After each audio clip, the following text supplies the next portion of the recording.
experienced in the country. My checks indicate that there's a major problem. The IPPs are not being paid what is due them, and the IPPs are owed huge sums of money. And so there's a huge backlog. This year alone, ECG projects that they're going to make a loss of about 2 billion Ghana. Meanwhile, complaints are growing over the erratic power supply in many parts of the country. And also on Newsnight, we hear the fresh evidence that's prompting human rights campaigners to push for the extradition of former Gambian leader Yahya Jammeh over the killing of 44 Ghanaians in the Gambia in 2005. And I heard a shout from the back there, "Oh God save us, oh God save us, Radigio," and gunshot follows. Then I stopped. These people has been killed. We have details plus a government reaction for you. Also, high and medium risk gas stations to be converted into cylinder exchange points as NPA orders indefinite closure of prime gas station following explosion that claimed 2 lives at Crowfrom. So that is the message that I want to give to the people of Crowfrom and to give the assurance to the President Chief Executive that this station will remain closed until further notice. Also on Newsnight, President Akufo-Addo describes as shocking the death of the MP for Ayawaso West Wuogon, Emmanuel Kyerematen Ejiako. Stalwart of the MPP and a very important member of Parliament died suddenly yesterday in the United States of America. Came as a big shock because it was so premature. Tonight, NDC MP for Kumbungu is leading calls for the opposition party not to participate in the yet-to-be-announced by-election in the constituency. In the past, in the Boko North, when the Honorable J.B. Dankwa was assassinated, the NDC did not field a candidate. And I don't see why we should field a candidate now, especially when there are many communities and constituencies where school children can't even find desks to sit on. And in business, National Communications Authority justifies 34 million cedi fine on 4 telcos, ruling out suggestions is too harsh. The Black Queens team has some injury concerns as technical handlers hope against time to get some players, including number 1 goalkeeper Patricia Mantei, ready for tomorrow's final group clash against Cameroon. And later on flip side, the Stonebwoy fan who was scared to spell the name of a favorite artist. I want you to sing a bit of your favorite song from Stonebwoy. Please, I can't sing because of my voice is slow. You can't do what? I can't sing because of my voice is slow. Help me out. What's the spelling for Stonebwoy? If it be book, I will write it for you. I'm scared. We have details of these and many more stories coming up on Newsnight. You can join us with your comments and thoughts on our WhatsApp line 0244-340-437. I am Komla Adom. And I am Emefa Apo. We're right back after this break. Do stay with us.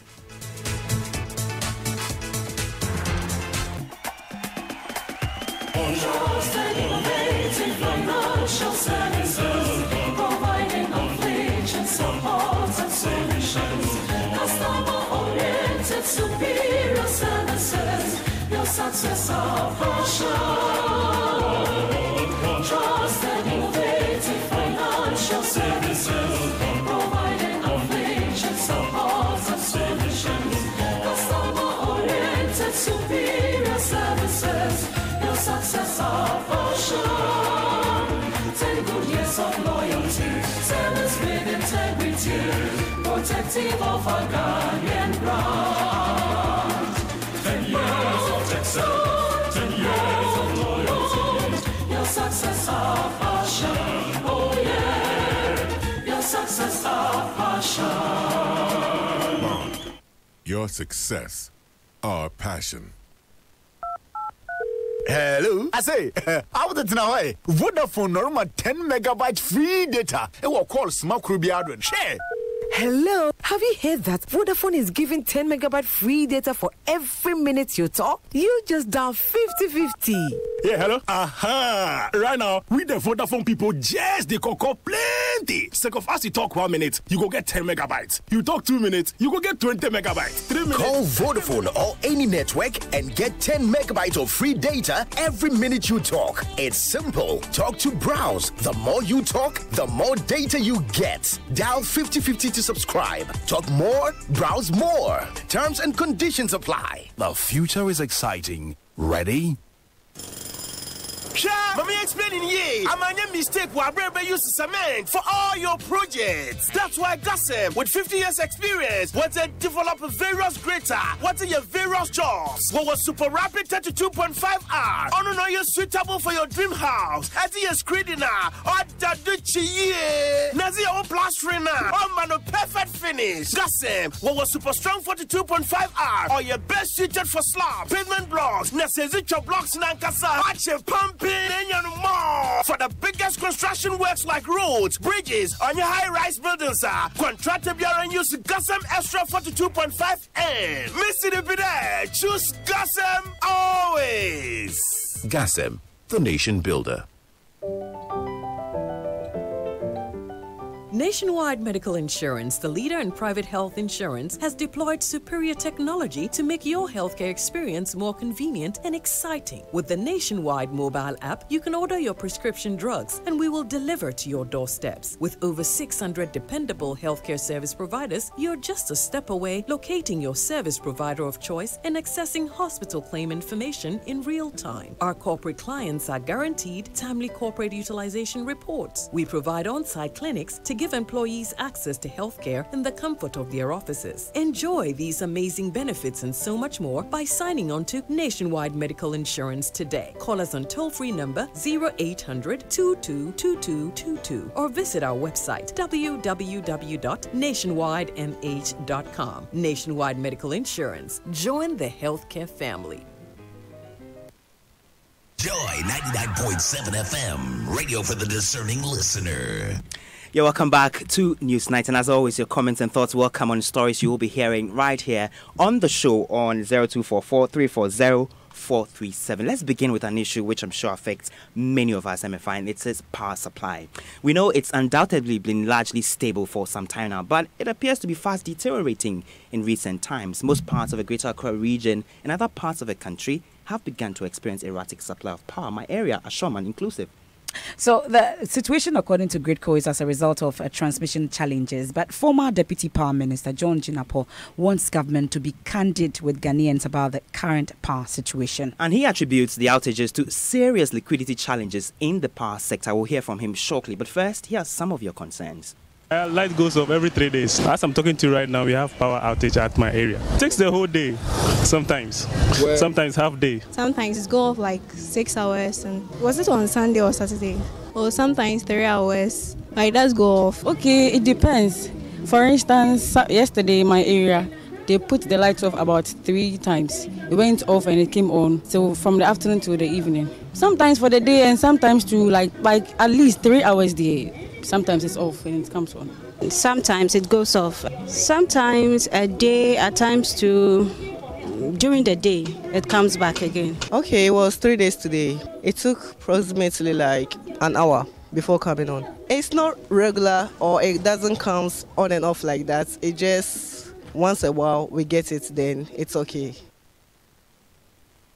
So those are some of your concerns. We would like to hear from you where you are at the moment. Do you or do you not have power? We will be reading some of those comments shortly. But member of the Mines and Energy Committee and Bongo Member of Parliament, Edward Bawa, is attributing the challenges to serious financial challenges in the power sector. Reduction in electricity tariff is fantastic and it's something we must do and we must pursue. What they have sufficiently done is to keep the taxes and levies and revenues that go to government intact.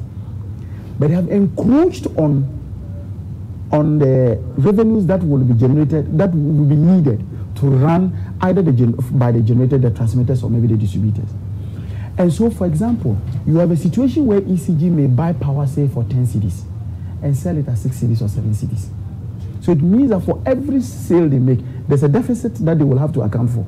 From May 2017 till October end 2018, beyond just the legacy debt that we went into the market to be able to raise bonds to come and pay the $2.4 billion, which is about 10 billion Ghana cedis, we have accrued fresh debt of about $1 billion. ECG alone.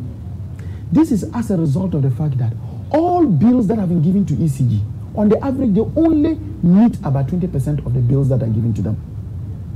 So, for example, you have a company like Car Power that by the close of October 2018, ECG was owing them to a tune of about 300 million Ghana cedis. That's huge. That's huge. So you have the minority member on energy committee. That's he's also the Bongo MP, and we are privileged also to be joined on the phone now by another member. He's also a former deputy power minister, Mr. John Jinapor. Thank you very much for your time here on Newsnight. So we've heard GridCo, for instance, in spite of the announcement that we've had that there are some transmission challenges, and then also there's some maintenance work that is being done by ECG. For instance, today there were announcements, but GridCo especially also explains to us that it is just some transmission issues. Also, they have a gas shortage supply and all. That's why we are having the challenges or the erratic power supply that we are having. But they are working on it to restore. But I hear you say that that is actually not the reason, and you're asking government to be candid with us. What do you know that we have not been told? Thank you very much. First of all, within the power sector and in the power sector, you will certainly have some interruptions. Even in advanced countries, once in a while, they could have some transmission challenges. But when you experience this kind of outages we are experiencing, beyond 3 days, 4 days, it simply tells you that we don't have enough capacity. Not having enough capacity could be due to several reasons. Like GridCo is saying, if gas shortage occurs within the Western Enclave, it means that you wouldn't have gas. But fortunately, most of our plants are dual fuel plants. And so in the absence of gas, you should be able to switch to light crude oil. The good news is that because of the investments we've made over the years, we have enough redundancy. And so under no circumstance should we have load shedding because of what they declare as technical challenges in respect of gas or any other thing. Anytime you have such a challenge, you should be able to resolve that within an hour or two. But we are told that it's a consistent one. And I can assure you that we are not paying the IPPs the monies due them. Don't forget, these IPPs go to seek financing. And in the agreement, it is stated that you are supposed to make regular payments to them. And so if you are unable to make those regular payments for them, they certainly cannot operate, especially when they ought to incur the cost of transmitting the power to you, and you are failing to pay them. Car Power has a debt of more than 300 million. Ameri has a debt of more than 400 million Ghana cedi. That's a huge amount of money. This year alone, ECG is projecting to make a loss of more than 2 billion. That's a huge deficit. It's a liability that ought to be taken care of. Last year, they made a debt of about 700 million. And so we are compounding the challenges in terms of the financial challenges confronting all these state institutions. Ghana Gas, the company that is unable to supply gas, their debt is hitting $1 billion, not cedis, dollars. And so it means that we're having a major challenge, and I think all of us ought to get together and take a decisive decision as to how to deal with this major challenge. And what will be that decisive decision that we can take? Because we are told that it's just a sudden drop in gas pressure at Abuadze, and that will be restored fully shortly. We've heard this time and again. Can you have a sudden drop for more than 4 days? If there's a drop in gas, you switch to light crude oil. It's as simple as that. It's not as if these thermal plants run solely on gas. When there's a problem with gas, you can't switch to light crude oil. And as I said, we have enough redundant capacity of about 600 megawatts. And so we shouldn't be experiencing the kind of outages that we are experiencing. I think that they ought to come out honestly, tell the people of Ghana the truth.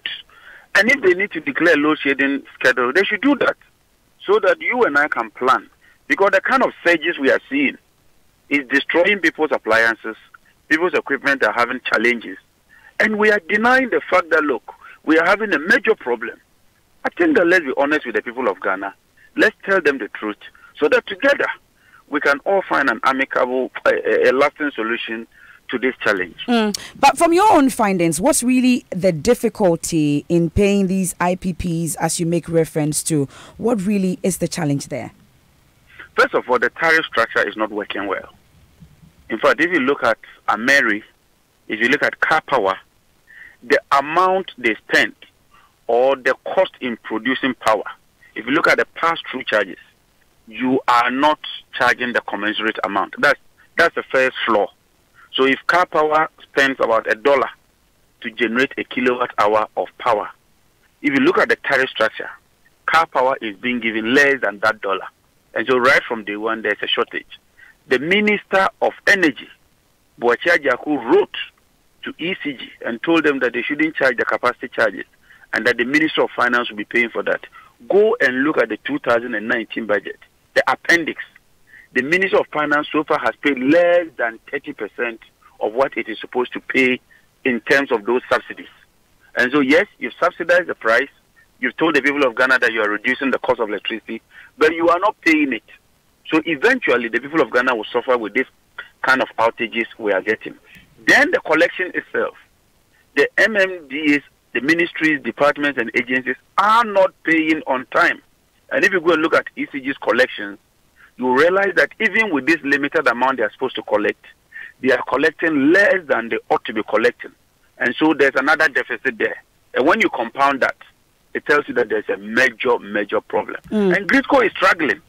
Gridco's transmission network, the improvement from 161 to 330 kVA, from the south all the way to Burkina, which will enable us export 100 megawatts of power so that we can earn foreign exchange. That program is now halted because Gridco's solvency is impaired, and ADB, African Development Bank, and all the other agencies have decided that they are not going to fund that project.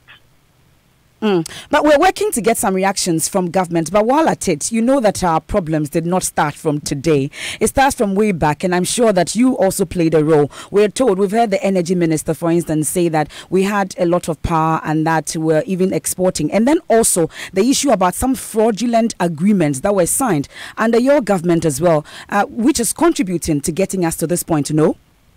This is the same fraudulent agreement that got the minister kicked out. Something he described as fraudulent. Eventually, he was sacked over it.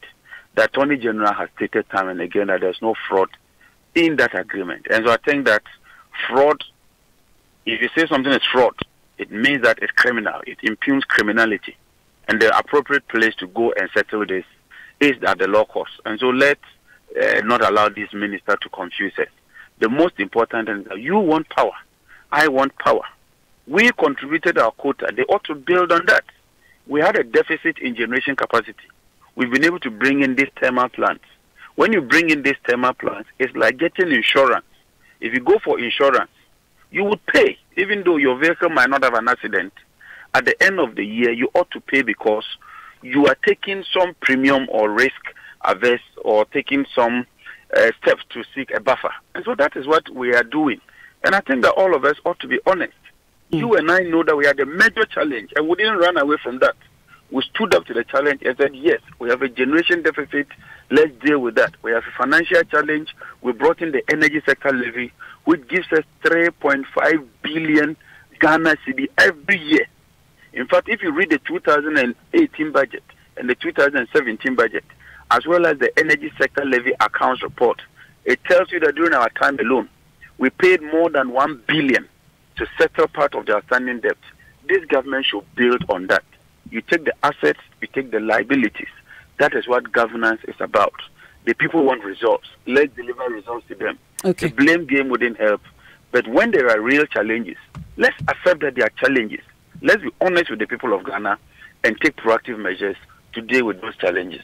We are grateful for your time. John Jinapor is a former Deputy Power Minister, also a member of the Mines and Energy Committee of Parliament. Komla. And we are joined on the other telephone line by Kojo Poku. He is well versed in energy matters. He's also the CEO of Gasop, and he joins us for some perspectives on this. Mr. Poku, thank you for joining us on Newsnight. We've heard from the former Deputy Power Minister, for example, say that all of this is as a result of financial challenges in the sector and nothing to do with generation. What's your reading of the situation? Well, good evening and good evening to your listeners. Yes, there is a little bit of truth in the issue of there being financial difficulties in terms of ECG indebtedness to IPP. But if you put that in context of the recent outages, that indebtedness has got nothing to do with the current situation that happened on Monday, I think Tuesday or so. You know, that problem was a situation that was rectified and has been rectified, and is not an ongoing situation. I'm sure some of you heard the minister say that there was a trip of, I think, on one of the Jubilee fields. The problem was that I think sometime Tuesday, Sankofa and Jubilee had a problem transmitting gas to Ghana Gas. And this is something that you can verify from Ghana Gas if it's true or not. Now, because Ghana Gas did not get enough gas to reprocess and send it to the Western Enclave, which is where Abuazi, most of the plants are, the shortfall means that within 2 hours, they have to now call on Akosombo and other thermal plants in the thermal enclave to rev up their production. And within 3-4 hours, power was restored to Accra and most parts of the country. That was a situation that only happened in one day. Yes, Mr. Jinapo talked of challenges in terms of money that ECG owes. It's true. The energy sector indebtedness has been there. We all know about it. The ESLA came to address it, not address all. When we had the review of earlier this year, during the Mr. Jakun era, when the government gave Ghanaians some respite in how much we pay for electricity, one of the major factors that was calculated was that car power will no longer use HFO, which is the heavy fuel oil, but will be moved from the Tema to the Takoradi area so that it can use gas. Unfortunately, when the politicians had made that announcement, the construction, the civil works and electrical works that will allow car power to relocate to the western part of the country has still not been completed. So though what me and you are enjoying has been factored to have a reduction if car power is to use gas. But unfortunately, that hasn't happened. So the money being received by ECG, there is a shortfall, and yes, they do owe these IPP. But that is not the reason why we have had the recent outages. All right, we're grateful. Mr. Kojo Poku, he is an energy expert, and he's been sharing some perspective on this. And expectedly, we are getting a lot of text messages from you, areas where there are power outages at the moment. For example, Ahojo and many other areas in Kumasi currently. We'll take some of those comments. But Komla, I must say that I have tried to reach the energy minister and his deputies as well, especially the deputy in charge of power. And he's unavailable to make any comment on this shortly at the time that we spoke to him, but definitely we'll try and get government reaction to this and get proper explanation as to what really is the challenge. But we can take some of the comments that we're getting. Yes, absolutely. This one from Ken from Kumasi says that there are lights out here at Ahojo and at Tasomanso in Kumasi. And another one, that says Dumso is back, so I'm sending this message. Lights are off since morning.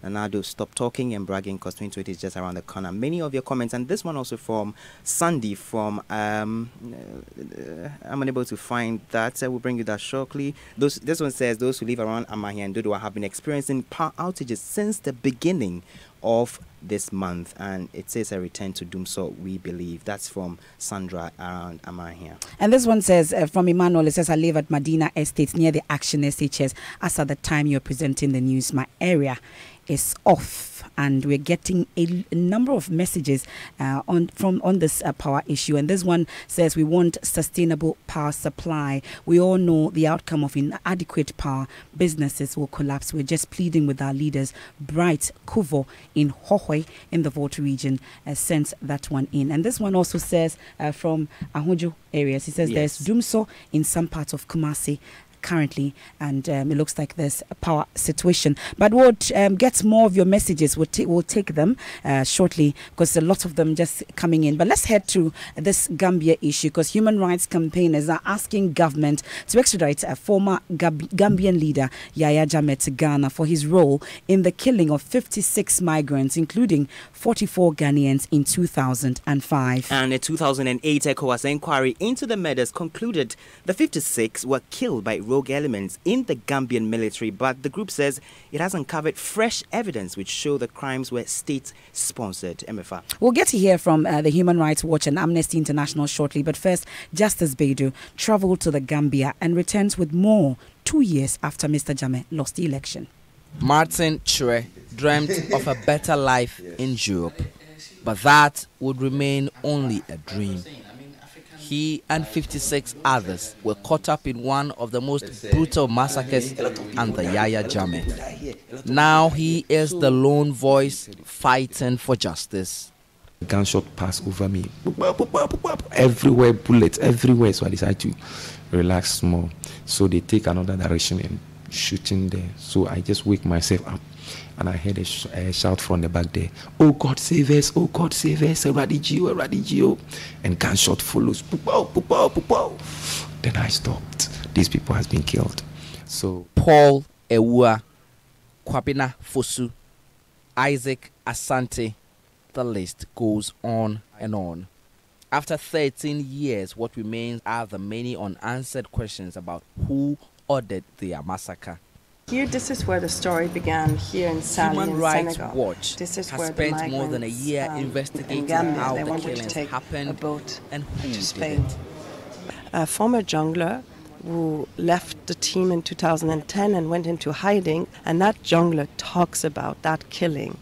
And he says, we took our orders from the president. There's another jungler that is in detention right now in the Gambia who has said exactly the same thing. The jungler we talked to has also confirmed this. And there are many other insiders who could confirm that the killing happened, that the junglers were only responding to orders from the president.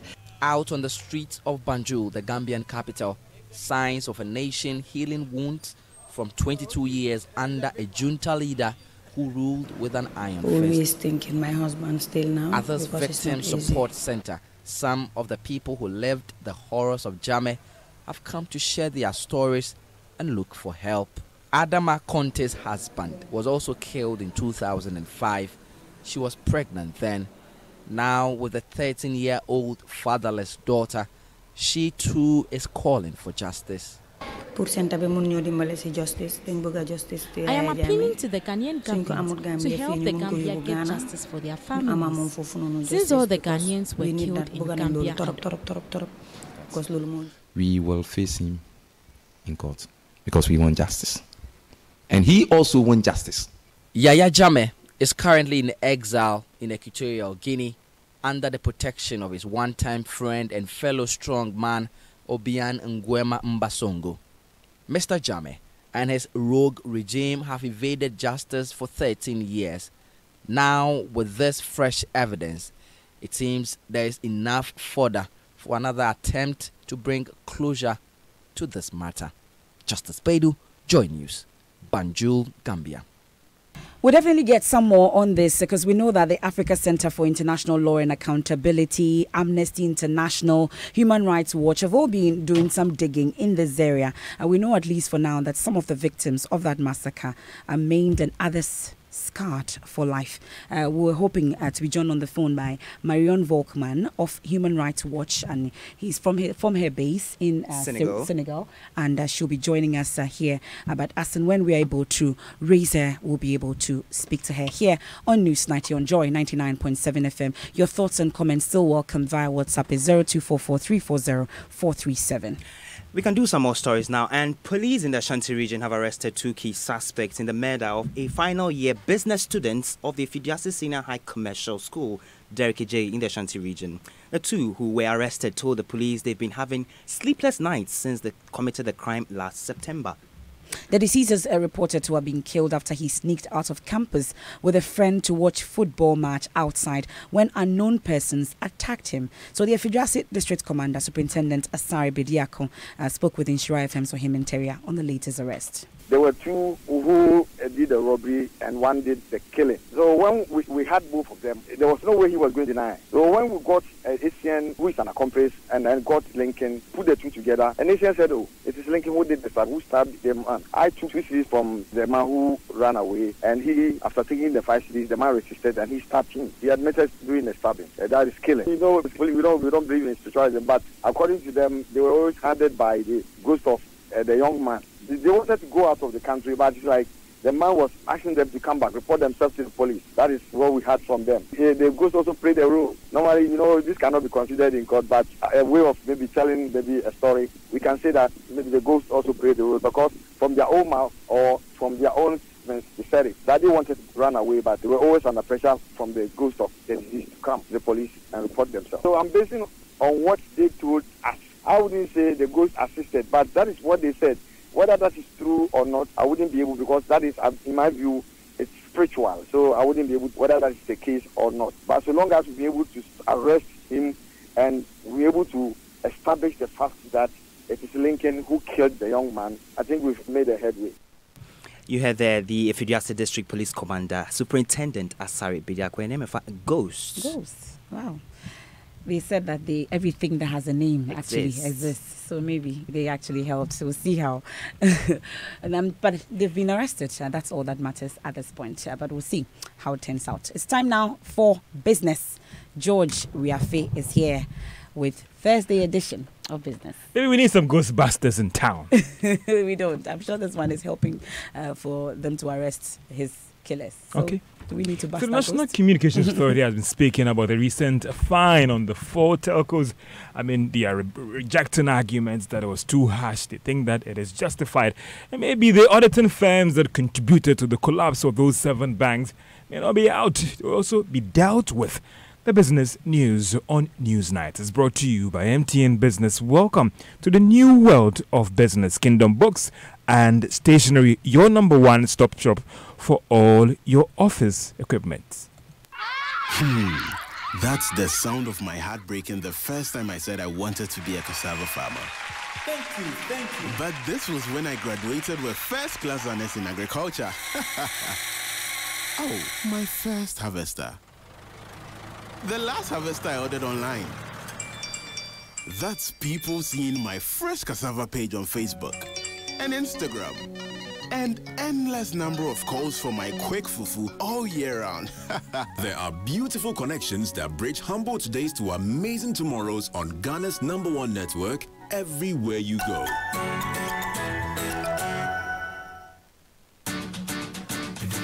We give you nothing but the best, we stay above the rest. More quality, more affordability. Kingdom Books and Stationery. Everybody's going to the one and only shop where customer satisfaction is a guarantee. Kingdom Books and Stationery. Oh yes, with our 30 days credit facility with no interest charge, free delivery services, and our free consultation on setting up your office, Kingdom Books and Stationery is unmatched in our delivery of quality and affordable office essentials, equipment, and furniture. Experience world-class customer service in all our branches in Accra, Tema, Kumasi, Cape Coast, and Takoradi. Call us on 0302-764-101 or visit our website at www.kingdomgh.com. Kingdom Books and Stationery, your #1 stop shop for all office essentials and stationery. Terms and conditions apply. The new Ghana card is more than just a way to identify yourself. It opens you up to a world of benefits. The sooner you register for your Ghana card, the closer you are to accessing a new world of secure transactions and services. The requirements to register are as follows: a genuine birth certificate or a valid Ghanaian passport and personal information such as the name of your parents or legal guardians, residential address, and your digital address code. If you don't have a birth certificate or a valid Ghanaian passport, don't worry. One relative or 2 members of the community who have been registered and have received their Ghana card can vouch for you under oath. You will, however, need your digital address code. You will not be allowed to register without it. Any person who provides false information during this process is liable to prosecution, leading to the payment of a fine and/or serving a jail term. Watch out for registration details in the media and the national identification team in your community. Make sure you register for your Ghana card. Ghana card, connectivity, access, and progress. Joy 99.7 FM. Welcome back to Business on Newsnight. Now, the National Communications Authority has justified the recent fine on 4 mobile operators for poor service quality. The authority yesterday handed down 34 million cedi fine on MTN, Glo, Airtel, Tigo, and Vodafone in what could be described as one of the toughest fines in recent times. However, for some industry players, they've described this as harsh, looking at the current challenges facing telcos. But Director of Consumer and Corporate Affairs at the National Communications Authority, Nadufi Bedu, disagrees. schedule of penalties which were gazetted in 2011 for mobile cellular operations states that failure to meet any of these QoS obligations in Annex D1 of the mobile cellular license shall attract a penalty of 50,000 Ghana cedis per. And we can go to clause 6.1 under Annex A of the 3G license. And it also indicates that failure to achieve or maintain any of the QoS parameters exceeding 3 days shall attract a penalty of 10,000 cedis per day per locality for the period of time during which the violation occurred, as independently verified by the authority. It's not that we got complaints from consumers and then we just took complaints which may probably be subjective and did that, but we actually did a scientific and a technical monitoring to verify that yes, are they meeting the KPIs or not? Are they complying or not? And once we're able to arrive at that determination, then the sanctions would apply. Nana Dufiebedu is Director, Consumer and Corporate Affairs at the National Communications Authority. We've also been actually gauging the thoughts of some consumers on this action. You have the regulation there and it's enforced. We'll get them to work and we'll deliver the best that we want.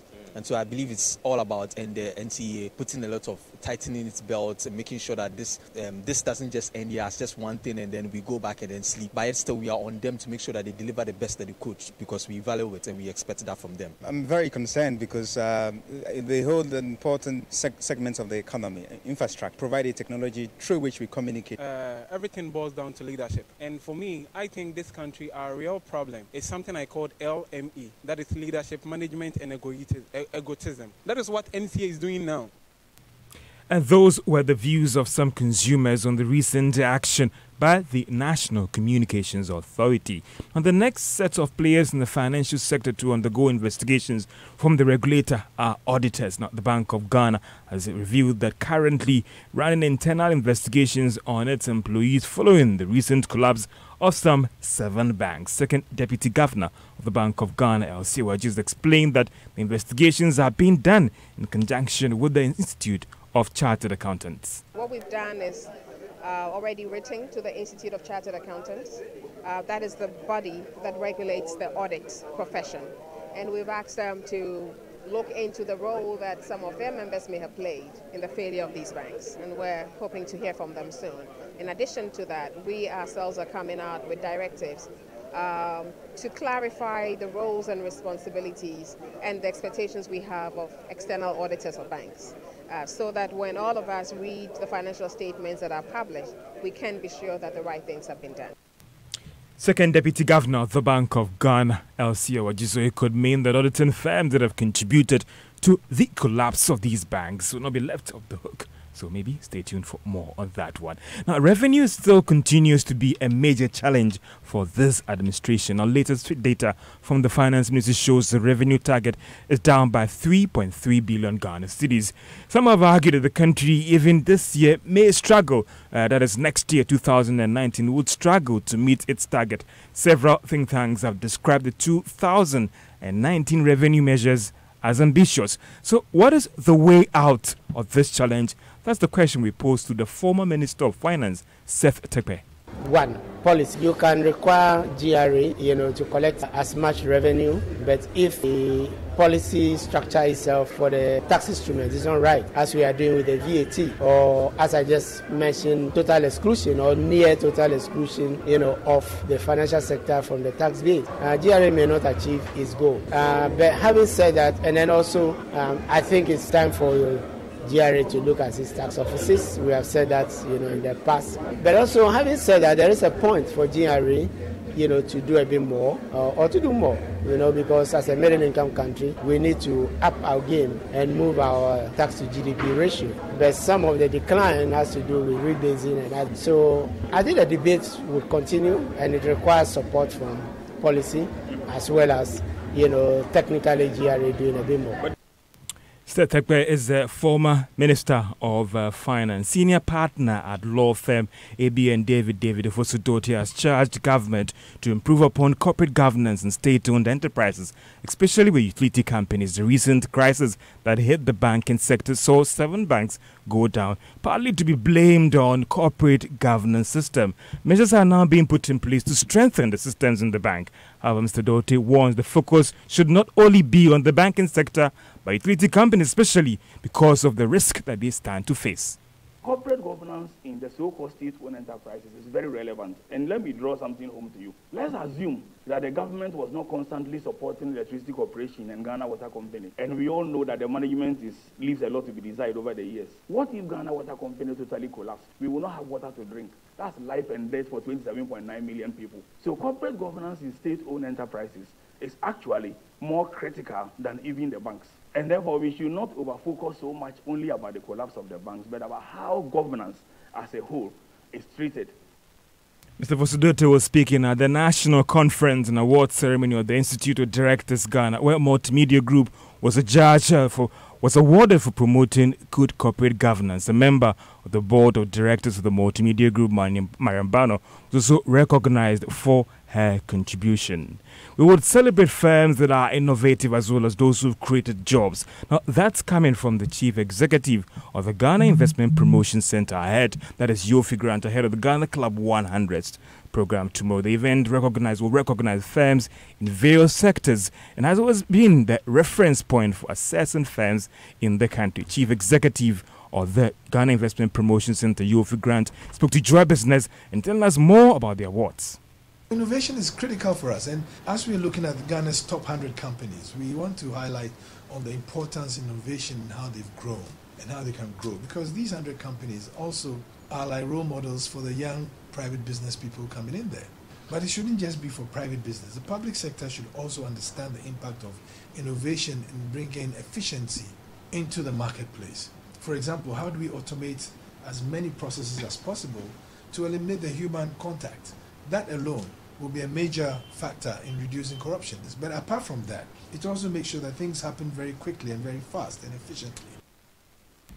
Yofi Grant is chief executive of the Ghana Investment Promotion Center, talking about the Ghana Club 100. It comes off on the 30th of November to celebrate firms that have excelled in several sectors. In the stock market, Republic Bank actually saw their firm or the share price going down by 16 pesos to close at 94 pesos.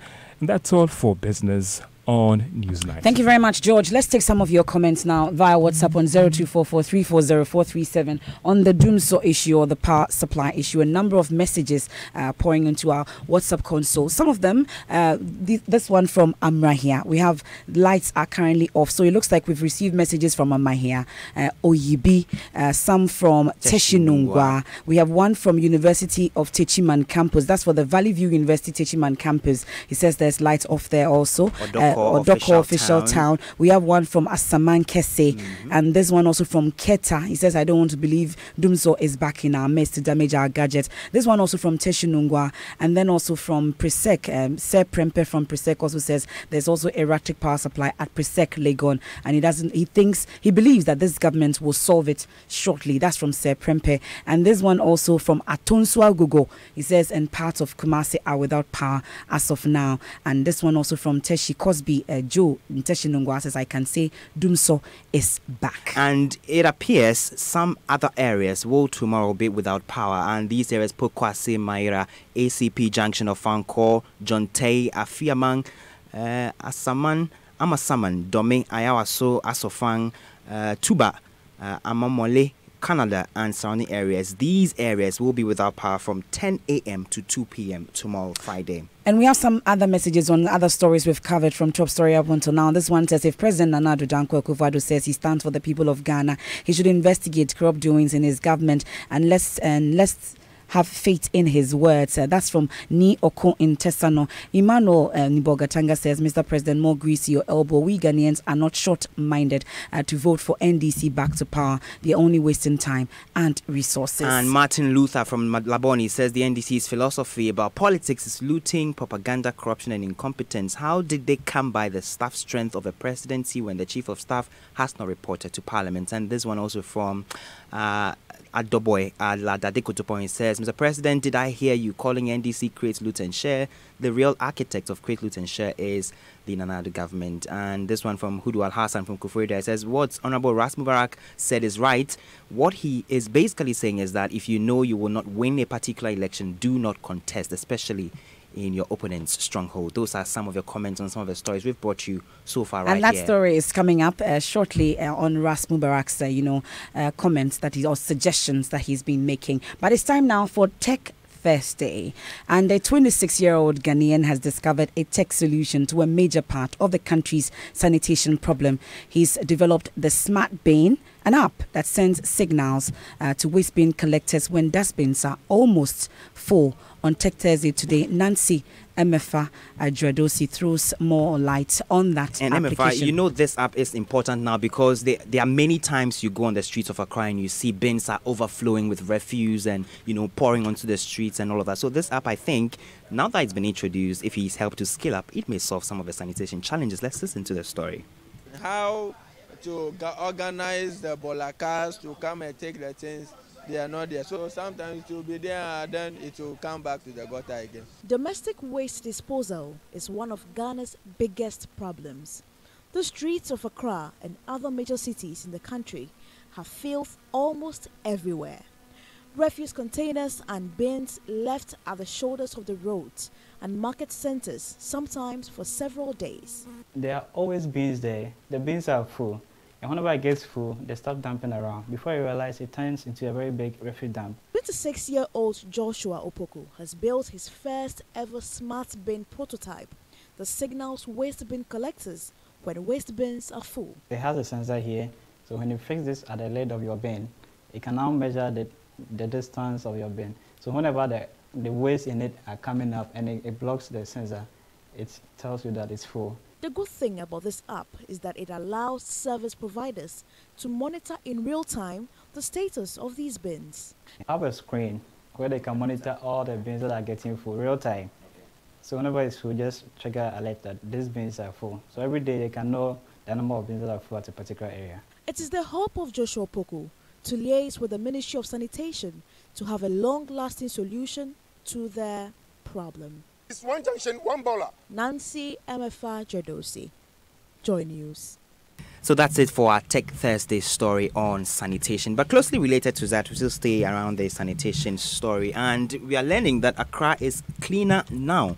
That's according to the mayor of Accra, Ni Ejesoa, as he addressed congregants at the launch of an environmental care campaign spearheaded by the Church of Pentecost. The mayor gave detailed accounts of what he's been able to do to achieve or been able to achieve within the 2 years in office. Emefa Nancy Adredosi again was there for us. Let's listen to the mayor.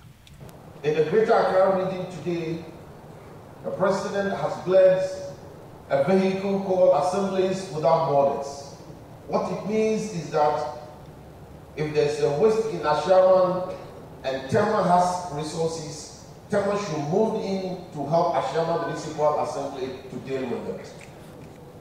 It is in this regard that assemblies today in Accra have made some significant progress in the area of waste.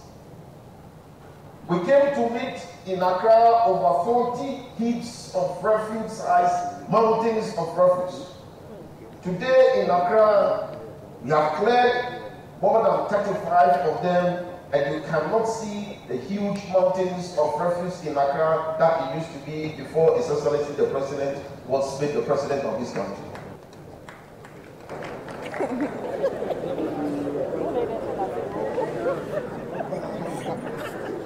We used to see mountains of refuse at Okono, Nala, and all these areas. But we are fully aware that as citizens that comes into Accra, we continue to litter the streets of Accra. So you heard that the mayor of Accra, Mohammed Ni Ejesoa, and Nancy joins us in studio. Nancy, it's interesting that the mayor says Accra is clean, and when he mentioned this, I'm sure we've seen the videos of the reaction of the people in the auditorium. Tell us about it. You were there. So right when he mentioned that they've been able to do a lot and that Accra was cleaner, I think he was expecting, a round of applause. So he went quiet. Then a few people started to clap. Then it went down. Then people started laughing. At least from where I was sitting, people were laughing. And people were talking among themselves, what is this man saying? It's not true. You could hear a bits and piece of all of those. So it was a little funny. So he realized that even whilst he would continue to speak, people were still talking under the sun. Yeah, mumming, all of that. Well, you've been to some areas, on your way back to the office to gauge the sanitation situation. What did you find? Right, so when I got there, I interacted. In fact, I went to Kaneshie Market. I spoke to some traders and some passengers, and they told me that Accra is not as clean as the mayor is saying. I'm not sure Accra is clean because you could see that Kaneshie, there's a lot of scent here.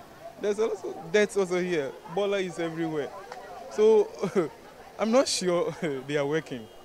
They should be up and doing. They should try so much and then work. It's not true. I don't think so because still there are rubbish around. As you can see, there are still rubbish and everything around. And then it's not like before. Okay, before Accra is just the same. So I think they need to put in more measures to clean the whole city. It's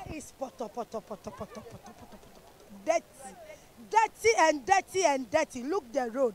You got disappointing me. So you heard there's some market women and commuters as well as passengers around Kaneshie on the sanitation situation. Before we bring in Baba, I'm sure we can do another story. Let's bring in Baba at this point. Baba. Hi, and it's all Operation Do or Die tomorrow for the Black Queens, and the Black Queens technical handlers are racing against time to get some key players, including #1 goalkeeper Patricia Mante, ready for tomorrow's final group match against Cameroon. Ghana will need nothing short of a win from that game to qualify to the semi-finals of the ongoing ALCON, and will have to get all their arsenals ready for that Herculean task. Team doctor of the Black Queens, Kate Boachi Ajiman, gives us an update on the team's injury situation. Definitely there are injuries, but they are not like life-threatening injuries. They are moderate to severe if you are grading them. They are injuries, but we are on top of them. We are adding physio, medical, as in drug therapy, psyching them up and all that. I'm hoping that injury will not cost us. Will Patricia Mante be able to keep the post tomorrow? If I say I can tell you give you an outright answer, I'm lying. Because, yes, she sustained injury. The Malian player stamped on her hand and it's swollen. There's no broken bone, there's no fracture. It's just soft tissue injury, but she still has pain when she has to grip something. We are doing everything we can. We are going to assess her during our training, the official training session, and then by evening we'll be able to tell whether Pat can stand in or someone else has to come in. But I believe that all three goalkeepers are up to the task. That must-win game will kick off at 16 hours GMT at the Accra Sports Stadium, and we urge as many of you as possible to trip to the venue, including you, MFR and Komla, to go support the Black Queens if there's any time to show your patriotism. It is now more than ever. There are free tickets available at the front offices of Joy 99.7 FM. Do pass by and pick one or two.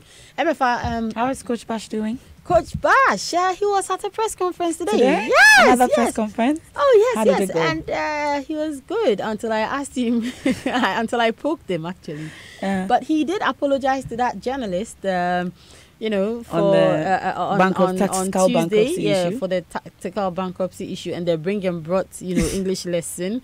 He apologized to them, but he says he's human, and there are times when he loses it. So don't go poking Coach Bash. That's a very honorable thing to do. We don't get too many people. I mean, I was the only person in the auditorium who clapped for him because I thought it was genuine. Okay. Baba, thank you so much. I will definitely be there tomorrow to support the Black Queens. Come on.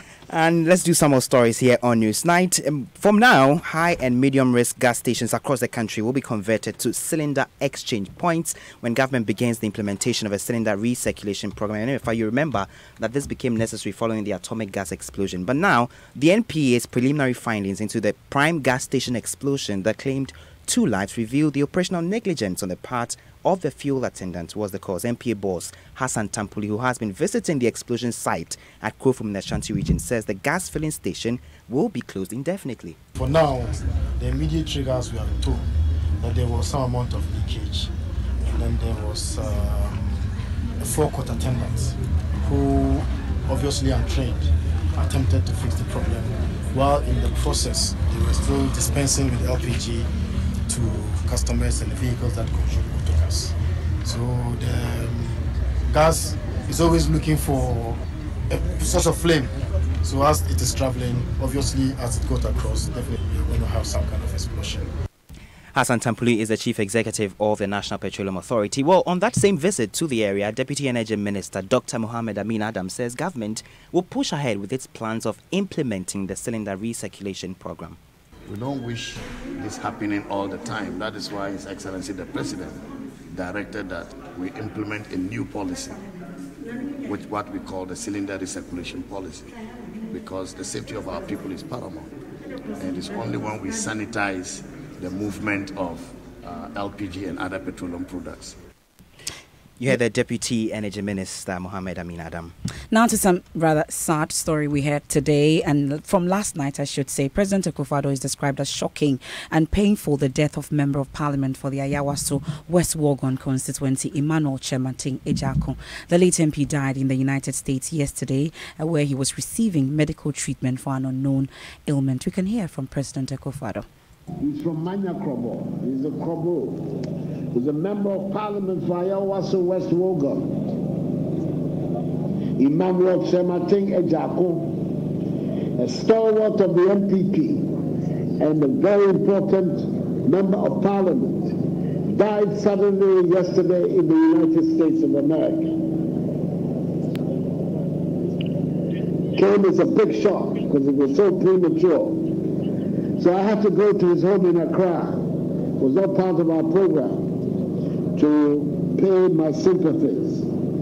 And that is why I came late. And I'm craving your indulgence, your understanding, and also to join me in standing up a minute's silence in his memory.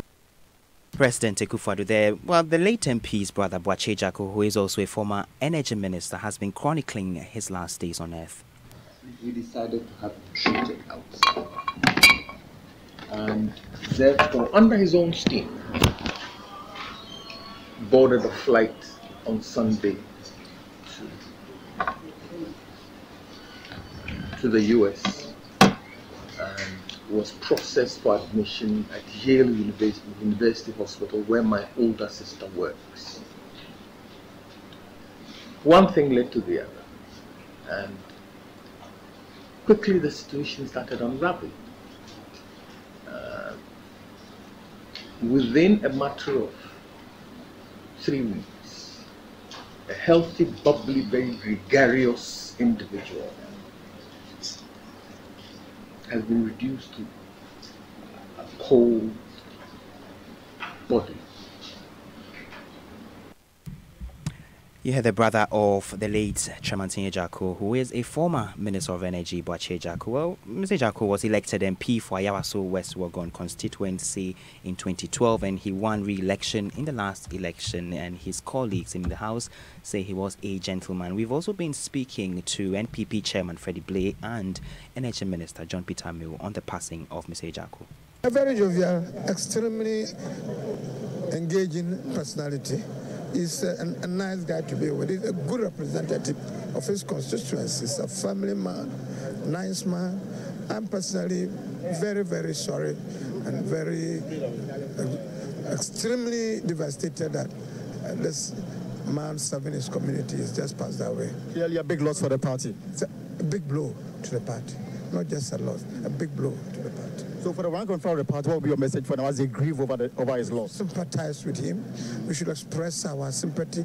We should mourn with the family and pray for God to keep him in his bosom till we meet again. Working for you by name, that's how we call each other. Been a very good friend. We go beyond politics. It's a mentor, a father. It's a man who thinks not only of today but future, good advisor. And we lost something great, especially in this party. You heard the Energy Minister John Peter Amewu and NPP Chairman Freddie Blay on the passing of Mr. Chemating Ejiako, and we are hearing from an NDC MP, Ras Mubarak, that he's proposing actually that the NDC should not put up a candidate for the by-election in respect or out of respect for the passing of Mr. Ejiako. And on that sad note, we are unable to bring you flip side. We end this edition of Newsnight. I am Kobla Adom. I am Memefa Apau, and Samuel Ofosu Ampofo is on Personality Profile with Lexis Bill. There's more news when you log on to myjoyonline.com. Thanks for your company.